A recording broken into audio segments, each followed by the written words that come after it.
அனைவருக்கும் வணக்கம். இந்த முக்கியமான சித்திரை 1 தமிழ் புத்தாண்டு அன்னைக்கு பெண்கள் கவனிக்க வேண்டிய முக்கியமான ஆன்மீக குறிப்புகளை பற்றி தான் நம்ம இப்போ பார்க்க போகிறோம். அன்னைக்கு எந்த நிற ஆடை உடுத்தினா நமக்கு நல்ல ஒரு சுபிக்ஷமாக இருக்கும் அப்படிங்கிறதையும், கனி காணுதல், அதாவது இரவே நம்ம கனி, பூ, பழம் இதெல்லாம் எடுத்து வச்சுட்டு காலையில் எந்திரிச்சு பார்க்குறது, அதுதான் கனி காணுதல். இதை கண்டிப்பாக பெண்கள் பின்பற்றுங்க. அதே போல் என்ன நிற ஆடைகள் வீட்டில் உள்ளவங்க அணிவதால் அந்த வருஷம் நமக்கு ஒரு நல்ல வருஷமாக அமையும் அப்படிங்கிறத பற்றி இந்த வீடியோவில் நம்ம பார்ப்போம். பெண்களை தான் வீட்டின் கண்கள் அப்படின்னு சொல்கிறோம். ஏன்னா இந்த பூஜை புனஸ்காரம்லாம் அவங்க அதிகமாக ஒரு பற்றோடு நிறையவே அவங்க செய்வாங்க. ஏன்னா பூஜை அறையை சுத்தம் பண்ணுறது, அதுக்கான நெய்வேத்தியங்களை செய்கிறது, மனமுருகி வேண்டுதல் செய்கிறது ஆண்களும் செய்வாங்க. இருந்தாலும் அவங்களுக்கு அதிக நேரம் கிடைக்கிறதில்ல, வேலை அப்படின்னு சொல்லிட்டு வெளியில் போயிடுவாங்க. இருந்தாலும் வீட்டில் இருக்கிற பெண்கள் அதிகமாக வீட்டில் இருக்கிற பெண்களாக இருக்கட்டும், வெளியில் போகிற பெண்களாக இருக்கட்டும், பெண்கள் அதை சுத்தம் பண்ணுறது, அதுக்கு நைவேத்தியங்கள் ரெடி பண்ணுறது, இதெல்லாம் செய்யும்பொழுது அவங்களுக்கு இன்னும் கடவுள் மேலே ஒரு பக்தி, ஒரு ஈர்ப்பு அதிகமாகி அவங்க இதை செய்வாங்க. அதனால் பார்த்திங்கன்னா அன்னைக்கு பெண்கள் என்ன செஞ்சால் அந்த குடும்பம் நல்ல ஒரு விருஷத்துக்கு வரும், நல்ல ஒரு சுப நிகழ்ச்சிகள் நடக்கும், அன்றைக்கி என்ன நிற ஆடை அவங்க அணியணும் அப்படிங்கிறத அந்த பதிவில் நம்ம பார்க்க போகிறோம். அதனால் என்ன நல்ல பலன்கள் கிடைக்கும் அவங்களுக்கு அப்படிங்கிறதையும் இப்போ பார்ப்போம். என்னங்க ஆடை அணிகிறதாலெல்லாம் ஒரு இது நடக்குமானா, கண்டிப்பாக அந்த பிரபஞ்சத்தோட அருளால் நம்ம பிரபஞ்சத்தையும் சேர்த்து, நம்ம வணங்குற தெய்வத்தோடு இந்த பிரபஞ்சத்தையும் சேர்த்து நம்ம வணங்கும் பொழுது, குலதெய்வத்தோட அருள், பிரபஞ்சத்தோட அருள், நம்ம இஷ்ட தெய்வத்தோட அருள், அன்னைக்கு பார்த்திங்கன்னா முக்கியமாக முருகப்பெருமானுக்கு உகந்த நாள் செவ்வாய்க்கிழமை. அதனால் இந்த முருகப்பெருமானோட அருளும் நமக்கு சேர்ந்து கிடைக்கும்.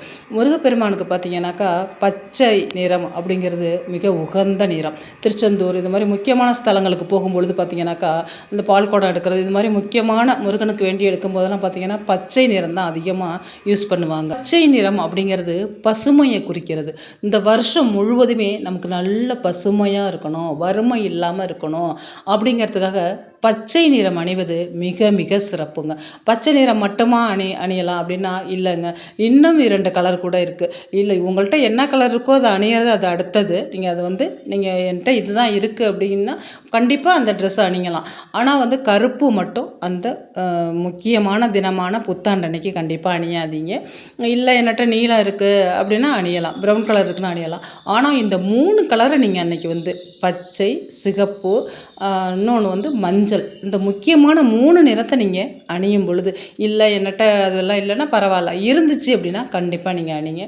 இல்லை புதுசாக நான் எடுத்து அணிகிறதுக்கு எனக்கு வசதி இருக்குன்னா புதுசாக பச்சை கலர், இல்லை சிகப்பு கலர், இல்லை மஞ்சள் கலர், இந்த 3 நிறத்தில் நீங்கள் ஒரு புடவையாக, நீங்கள் என்ன முக்கியமாக புடவையாக எடுத்து அணிகிறது மிக மிக உத்தமங்க அந்த நாளில்.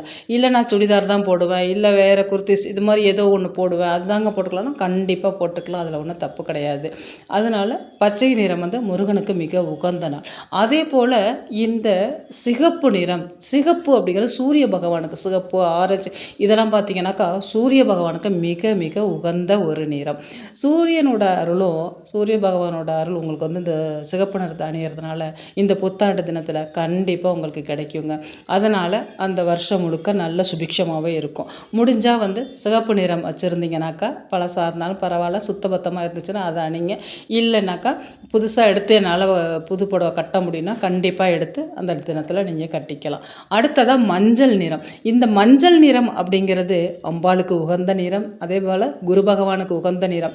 அதனால் இந்த மஞ்சள் அப்படிங்கிறத நம்ம அன்றைக்கி கட்டுறதுனால இருந்துச்சு அப்படின்னா கட்டுக்கிங்க. இல்லை என்னால் புதுசாக எடுத்து ஒரு புடவை கட்டிக்க முடியும் அப்படின்னா கண்டிப்பாக மஞ்சள் நிறம், இல்லை ஒரே ஜாக்கெட் பிட்டுனாவது எனக்கு மஞ்சள் எடுத்துக்க முடியும் அப்படின்னா கண்டிப்பாக எடுத்துங்க. இல்லை சகப்பு கலராவது எனக்கு ஒரு ஜாக்கெட் பிட்டு அன்றைக்கி எடுத்துக்க முடியும்னா கண்டிப்பாக எடுத்துக்கலாங்க. இல்லை இப்போ ரெடிமேட் ப்ளவுஸே விற்கிது, ஒரு ரெடிமேட் ப்ளவுஸே நான் வாங்கி போட்டுக்க முடியும் அப்படின்னா போட்டுக்கலாம். இது மாதிரி நீங்கள் போட்டுக்கும் பொழுது உங்களுக்கு ஒரு நல்லது தாங்க நடக்கும். அதுவும் அன்றைக்கி இந்த மஞ்சள் கலர் அம்பாளுக்கு உகந்தது, குரு பகவானுக்கு. இந்த குரு பகவானுக்கு உகந்த இந்த மஞ்சளை நம்ம அன்னைக்கு அணியும் பொழுது குரு பகவானோட அனுக்கிரகம் கண்டிப்பாக கிடைக்கும், அம்பாலோட அனுக்கிரகமும் கண்டிப்பாக கிடைக்கும். மகாலட்சுமி தாயாருக்கு இந்த மஞ்சள் சிகப்பு எல்லாமே உகந்தது தான். அதனால் இந்த மஞ்சள் சிகப்பை நம்ம அணியலாம். அவங்களோட அனுக்கிரகம் கண்டிப்பாக நமக்கு கிடைக்கும். பொன் பொருள் சேர்கிறதுக்கான நல்ல ஒரு வாய்ப்பு அது. அதே மாதிரி நமக்கு அனைத்தையும் கொடுப்பது குரு பகவான். பொன் பொருள் சேர்றதுக்கு, இந்த தங்கங்கிறதே நமக்கு சேர்றதுக்கு நம்மளை வந்து சேர்றதுக்கே வந்து கொடுக்கறது வந்து இந்த குரு பகவான் தான். அதனால அன்னைக்கு நம்ம இந்த மஞ்சள் கலர் வந்து அணியறதுனால கண்டிப்பாக குரு பகவானோட அருளும் நமக்கு கிடைக்கும். அதனால இந்த 3 கலர் துணியை வந்து ஆடைகளை வந்து நீங்கள் அணியறதுனால மிக மிக சிறப்பு. அன்னைக்கு முடிஞ்சால் கண்டிப்பாக வீட்டில் இருந்துச்சுன்னா பழசாக இருந்தாலும் பரவாயில்ல, நீங்கள் சுத்தமாக வச்சுருந்தீங்கன்னா கண்டிப்பாக அன்னைக்கு அணிஞ்சிட்டு முடிஞ்சால் ஆலயத்துக்கு போய் வழிபாடு செஞ்சுட்டு வாங்க. இல்லை வீட்டிலேயே நான் வழிபாடு செய்வேன், எனக்கு ஆலயம்லாம் எட்டி இருக்குன்னா வீட்டிலே உங்களோட வழிபாடை கண்டிப்பாக அன்னைக்கு செய்யுங்க. வருகிற வருஷம் உங்களுக்கு வந்து இந்த வருஷம் முழுவதும் சந்தோஷமான ஒரு குதூகூலமான ஒரு நல்ல ஒரு நிகழ்வுகளை வீட்டில் கொடுக்குற வருடமாகவே அமையும். நம்ம சேனலை யாரும் ஃபாலோ பண்ணலைன்னா ஃபாலோ பண்ணிவிட்டு பாருங்கள். இந்த வீடியோ பார்த்த அனைத்து நல்லுள்ளங்களுக்கும் நன்றி. நான் இன்னொரு வீடியோவில் உங்களை சந்திக்கிறேன்.